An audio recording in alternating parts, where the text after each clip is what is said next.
Good morning, everybody. I hope this video finds you well. Today, what I want to talk about is importance of rankings. Importance of rankings. One of the propaganda techniques that is pervasive throughout the West is to use standards to convince other people how they rank. That's due to the belief in the vast majority of populations that they have this need to find out where they fit in society. And so everybody's concerned about the global ranking of America and everything. And of course, everybody in America is taught, you're number one, America's number one, we're number one in everything. Everybody wants to come to America. And what's really interesting about this is it's not true.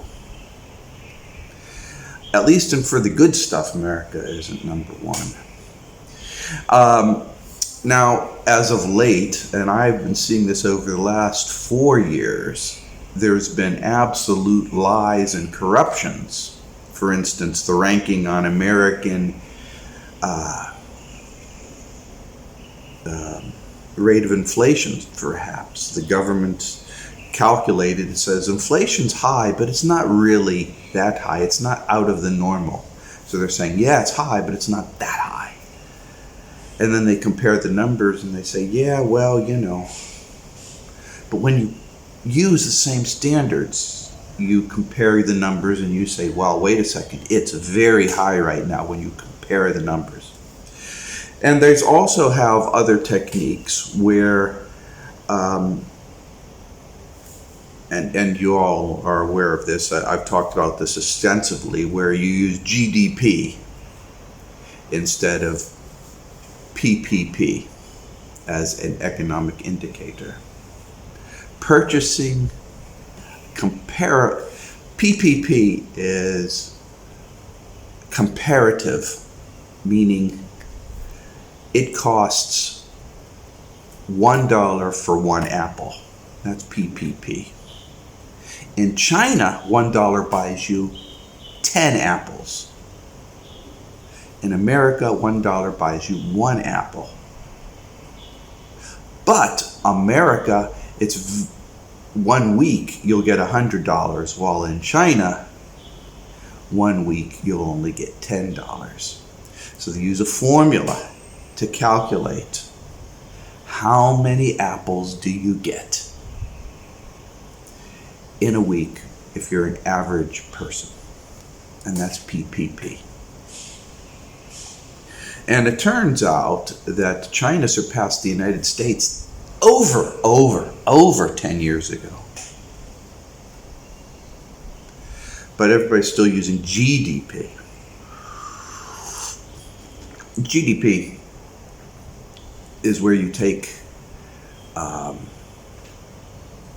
the wealth of the nation and compare its output. Well, the wealth of the nation has been skewed to the ultra super oligarchs. It's been said that the 1% owns more than 80% of everything in the United States. So if you chart them, it looks like this big spike, and everybody else is dirt poor. And that's the direction the United States is going. A handful of people owning everything, the rest of the people being renters, serving them, servicing them. And I can tell you, Russia and China and India, they don't want any part of that. So these comparative measurements, these rankings, are irritating to me. Not just only on a geopolitical realm, but also in terms of personality. On a personal basis, I'm comparing myself to them. We look the same, we work the same, we share a cubicle in the same office space, but they have a nicer car than I do. They are living in a nicer home than I do.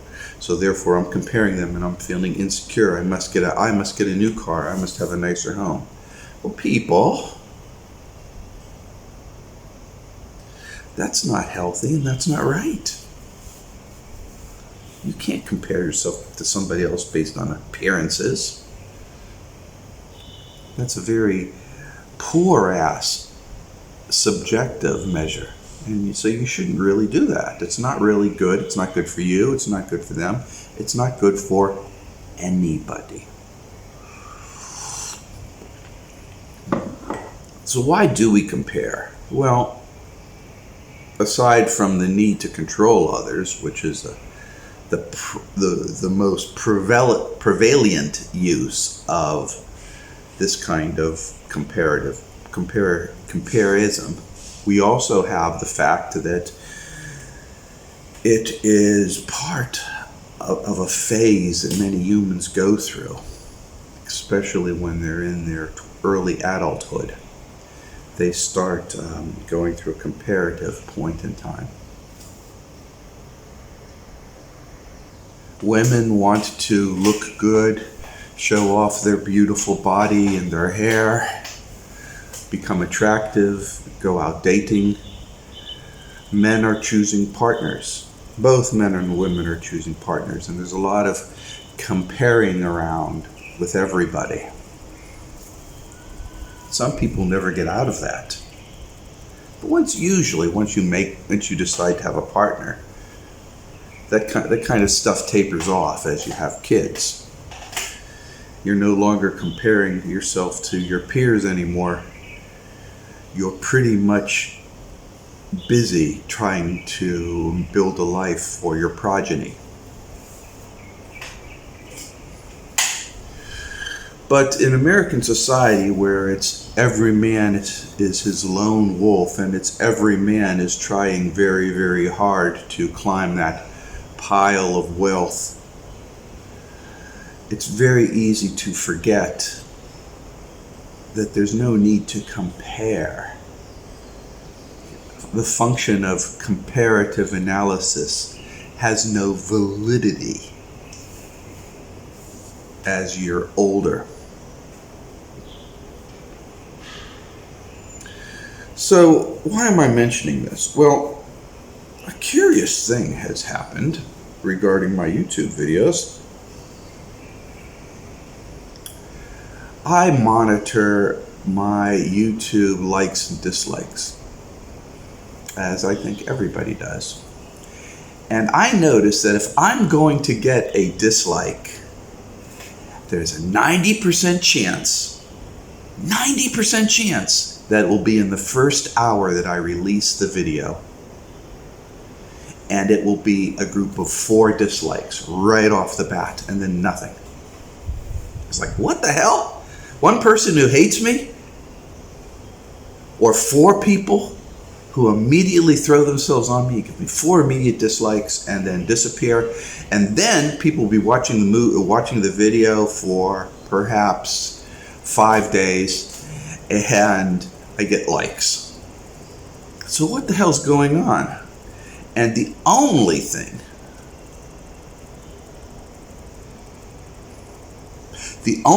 that I can conclude is that I'm being handicapped. Just like in golf. If you have something that is, if you're a good player, they have to push you down a little bit so you can start playing with other people who aren't as a good a player as you are. Handicapping. And that seems to be what has happened for a number of my videos. Because there is no way that the first 5 people to view my video within the first hour is going to have 4 of them give me dislikes. It's just the only thing you can logically conclude is it's a handicapping. Okay, that's the way it is. Okay, so handicapped for various reasons. Perhaps I say something good about China, that's a handicap that'll happen. If I say something regarding the fact that you have to wear masks because there's a pandemic, okay, that's a handicap right there. If I do anything that may anger certain sects of people, I'm sure I'll be handicapped. If there's something they can point their finger on, I'll be banned. But if they can't point their finger on anything directly, it's just they don't like the message I'm saying, I get handicapped. Now, I'm not talking about that. I'm on somebody else's platform, communicating to an English-speaking audience. There's going to be people who do this and don't like this and all that. Fine, I don't care. That's fine. But what I do want to talk about is why there's a handicapping. Why is there a handicapping? Why? Well, the only thing you can conclude is there's a reason for the handicapping, in that handicapping is part of a rating system, and the rating system can only be applied to visibility, meaning that the higher rated videos show up higher in the hierarchy on search results. Okay. And therefore, since I know that this is American and especially a United States Californian-based operation, that money is king in the United States, you can't do anything. As I've said before, it's a million tiny hands in your pocket, 1,000 million tiny hands in your wallet. You can't do anything without paying money to somebody. You want to cut somebody's hair? You need a license. You want to go fishing? You need a license. Everything has a fee. Unlike the rest of the world, very, very few fees. Very, very few licensing requirements. The rest of the world, and they're just doing fine. So the organization of YouTube and many others are for-profit organizations. They have to pay their people, right? You have to pay the people, so you need money, right? And so they become a for-profit organization. And to make ratings matter, you have to be able to make it purchasable. So big companies, notably the United States government, can give tons of money to organizations like Google or YouTube or Facebook to manipulate what people see in their favor, which is why all news out of the United States is just complete garbage today. It is just bullshit on the highest degree of bullshit rating. And which is why, if you look in your feeds, and my feeds, I get some of the most ridiculous things coming out. China's going to be destroyed any day now. Huh? Okay, fine. It's going to be destroyed every day now. Tell it to my customers, huh? That's not what they're thinking. Tell that to the people outside. There. That's not what they're thinking. Tell me how they're starving. It's not happening. Actually, I'm getting kind of a daddy belly, and I'm actually a little disturbed about it. So, why is this bullshit just being promulgated, just saturating? And of course, that's because I'm on a for-profit venue. Now, all this being said, am I bad-mouthing YouTube? No. They're a for-profit organization. Cut them some slack. Let them be, okay? What about Google? Yeah, it's in everybody's lives. They've become big and powerful. Cut them some slack? Yeah, because it's human nature, right? If you're an American, you want to become big and big, so cut them some slack. Give these organizations some slack. But they shouldn't get so big that they push everybody out and there's no competition. There's laws against that. And the fact that they're not being implemented is a sign of the corrupt nature and dysfunctional nature of the government, not of the software companies. But I don't want to talk about software companies, and I certainly don't want to talk about YouTube. YouTube's been okay, aside from some rankings and some mistakes that I made on some of my words and terminology that offended some people. I mean, you can't get on their case, so I'm not complaining about them per se. What I'm really concerned about is the nature of man. Why do we compare ourselves against other people? Why is it important to us? Why are some people repelled against LGBTQ? Is that what they call it? Why does that repel some people? I'm not going to turn into a woman. I think I'd make a very attractive woman. I don't want to do that. I'm pretty happy being a male. But why are some people so upset that somebody else wants to change their sex? It shouldn't matter. But it does matter to some people.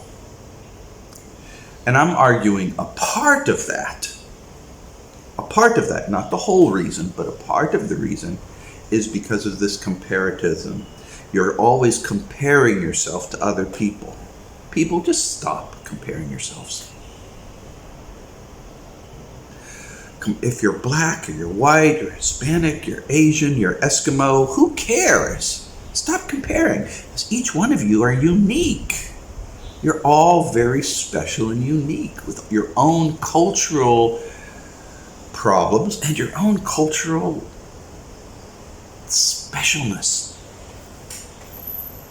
And that's something America used to pride itself in, really. America used to be the land of the melting pot. And you'd have Italian Americans with their 2 refrigerators in the kitchen and the constant smell of delicious food. And then you would have the hard playing German American kids. Everybody came from different backgrounds, and I really enjoyed that. We all accepted it. And we made fun of each other because of it. I was always a Polak. But it was all humorous. All fun and games. There wasn't anything that was life-altering, anything that could be so upsetting. We're in a situation in the United States today, and much of the West, where these comparative measurements are everywhere. And all these measurements are being manipulated. All of them. If you see a chart, it's only telling you a very narrow part of the story, and it's a slant. The worst are the big funded organizations that come out of universities or colleges. They're the worst because they're not so obvious. Instead of saying global rankings of nations, they'll say selected rankings, global nations, and then in the bottom, in the fine print, they'll say selected. You know, always picked out to make the West to appear to be pristine and wonderful, which in many cases it is, but it's not a balanced presentation, it's not a balanced review. As I've argued before, some trolls or some people, they'll go to a beautiful banquet in a restaurant and they'll focus on a bad toothpick. And that's all they will do. And the entire table, they're just complaining about the bad toothpick.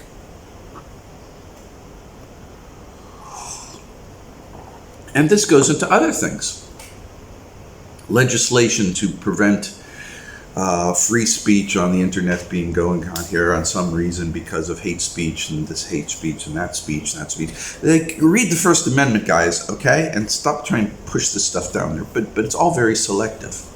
If you want to get rid of hate speech, get rid of trolls. But they won't get rid of trolls because most trolls are government funded or funded by very powerful political parties, at least in the United States. Actually, in another time, maybe 3 years ago, I mapped out trolls on Free Republic. I mapped them out. Here's their working hours. Here's where they're geographically located. Here's the names of the people. Well, actually, I redacted the names of the people. But I got everything. I had all of it. How much they're paid for, how they act, how they interact, how you can tell which troll is acting, which one isn't, how they go by different nom de jeux. Yeah, no shit. So,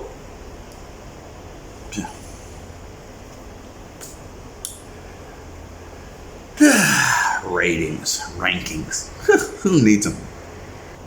Most of the time, the purpose behind all these ranks and ratings and everything is to make people feel better about themselves because they're busy comparing.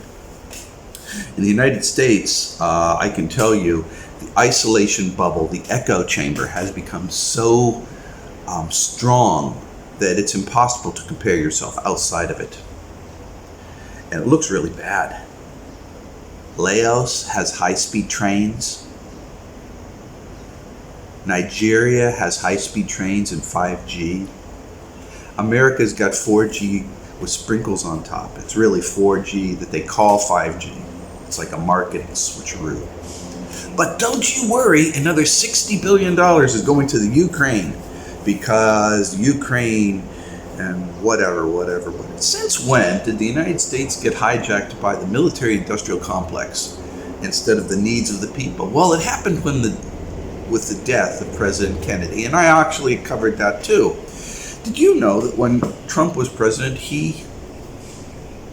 the powers that be in the government and in the oligarchy, they wanted the extension on the records for the Kennedy assassination to be extended for another 50, 70 years, on top of the 50, 70 years it already was extended. And he said no, and he let it all out.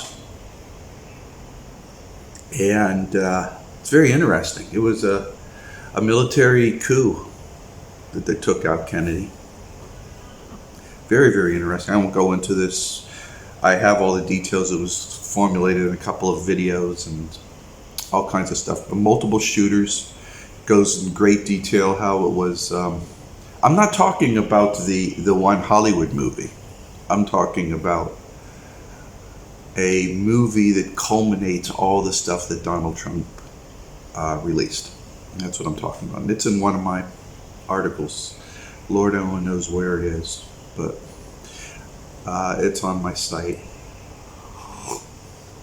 So yeah, the military-industrial complex took over in the early 60s, and ever since then it's been nonstop war, and budgets have been geared towards war. And now the people that feed into the military budgets don't have any money, and the war must drum on because they have to prevent the American people from rising up. Well, the American people's going to rise up whether you have wars trying to unify it or not. Right now, we're seeing a curious thing going on in the United States where all the rich and wealthy oligarchs are trying to grab as much as they can and leave. And that's going right down the tiers, right down the hierarchy. They're just grabbing everything that's not nailed down, and they don't care if people are watching them steal things. They're just doing it. And that breakdown we're seeing actually in society as well, aren't we?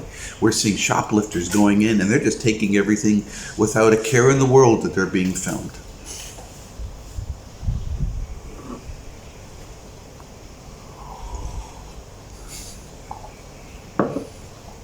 Amazing, isn't it? Yeah, I think it's amazing. I do. This need to feel part of society and find your role in society is so ingrained in the human psyche. People use it in so many ways. What do you think they'll think of you? how will you be judged when you're seeing your maker? What the fuck does it matter to anybody else but you? Come on. Why are these comparative measurements so damn important? Well, it's all about control.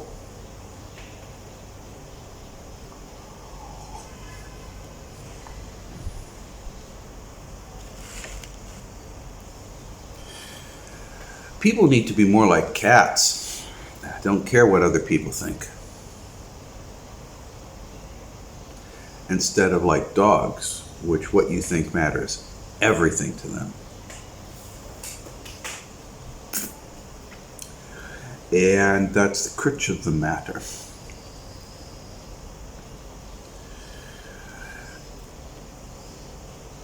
So how we handle ourselves and the measurements of ourselves and our roles in society is a very, very interesting subject. And I'm sure there's college, university classes on it and other people that are better versed in it than myself.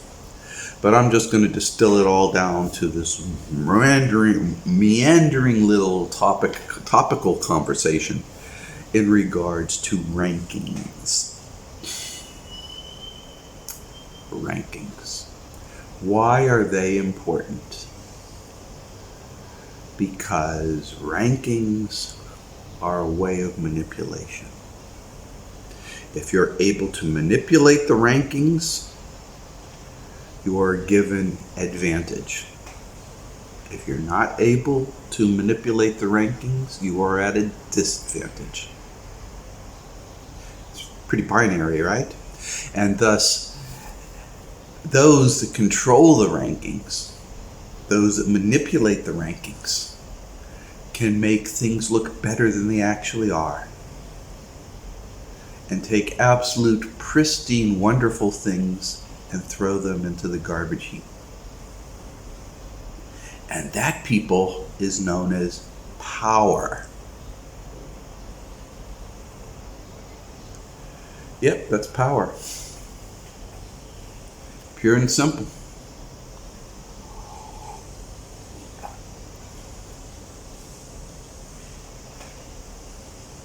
So,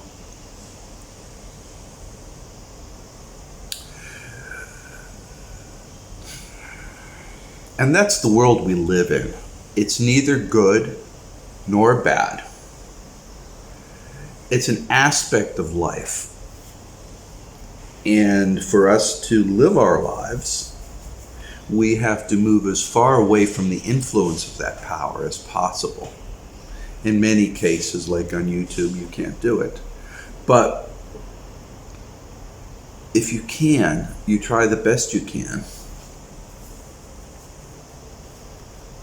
And you go your own way. Whatever way that may be. And here I am going to promote the idea that whatever you are, whoever you are, whatever transgender or whatever belief you may have, whatever religion you are, whatever you are, just be yourself. Be what you want to be and just do it. Don't get so concerned about your ranking comparatively to anybody else. That doesn't matter. And if it does matter in your decision to become whatever you wish to become, then you're having a problem. Disconnect your attachment to what other people think and rankings and just go your own way. Okay? And as you do so, I want you to know that I'm applauding you. If you're going to be a girly girl, a transgender, or something new and unique that only you know what is, I'm applauding you. I want you to be the best you that you can be. And it's important to me that we all find our place in society. Whatever society may be, whatever it may change into, because it's constantly changing, right? And with this in mind, just become the best of what you are.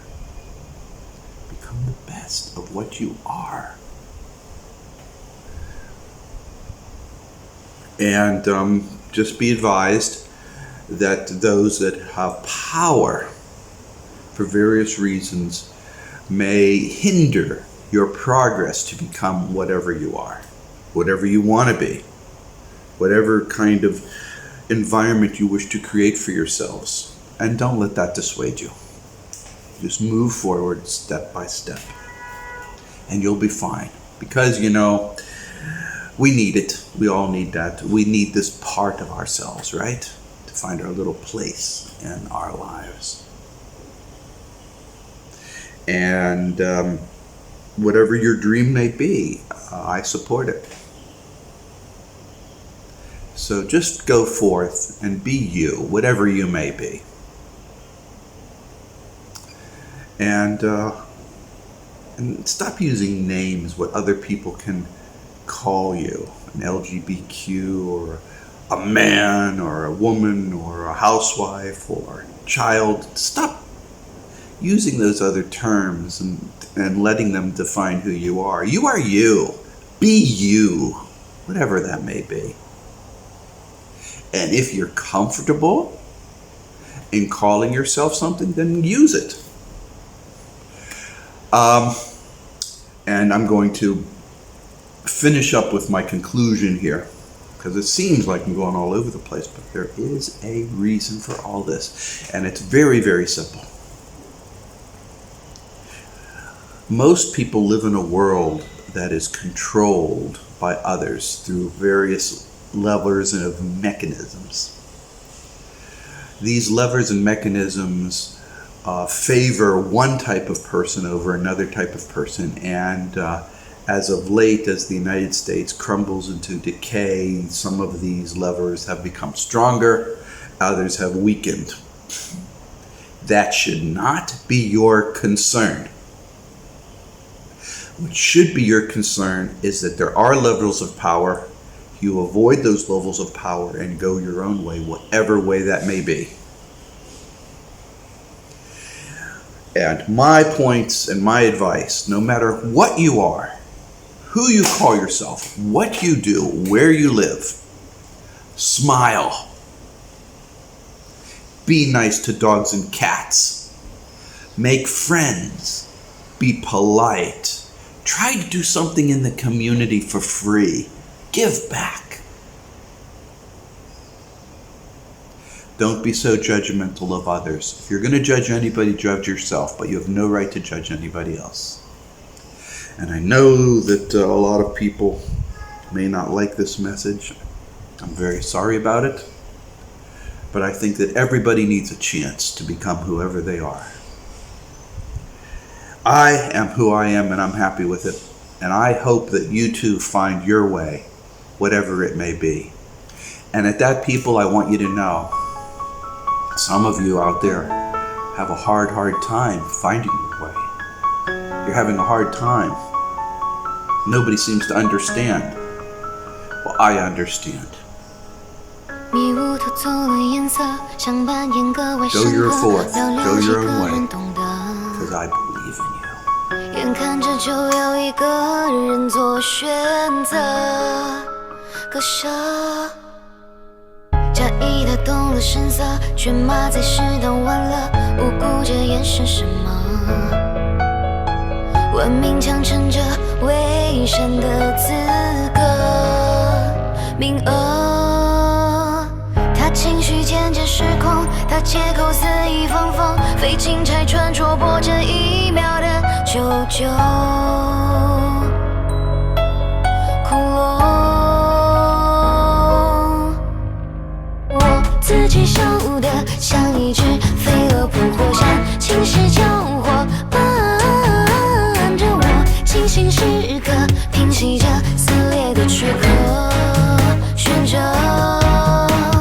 聚散在拉扯，在一个成全自我谎话时坎坷，嘲笑我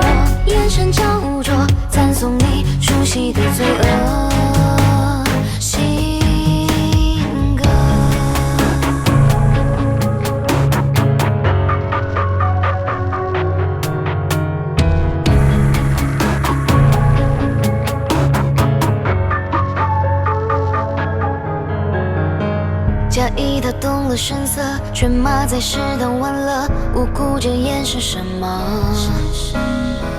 文明强撑着伪善的资格，名额。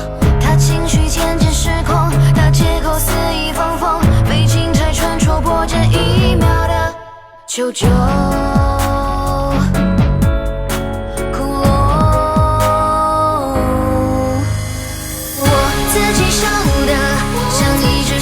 不过山，青石交火，伴着我清醒时刻，平息着撕裂的躯壳，旋着聚散在拉扯，散一个成全自我化，化是坎坷，嘲笑我，眼神焦灼，赞颂你熟悉的罪恶，心跟我自己笑得像一只飞蛾扑火山，青石交火，伴着我清醒时刻，平息着撕裂的躯壳，旋着聚散在拉扯，散一个成全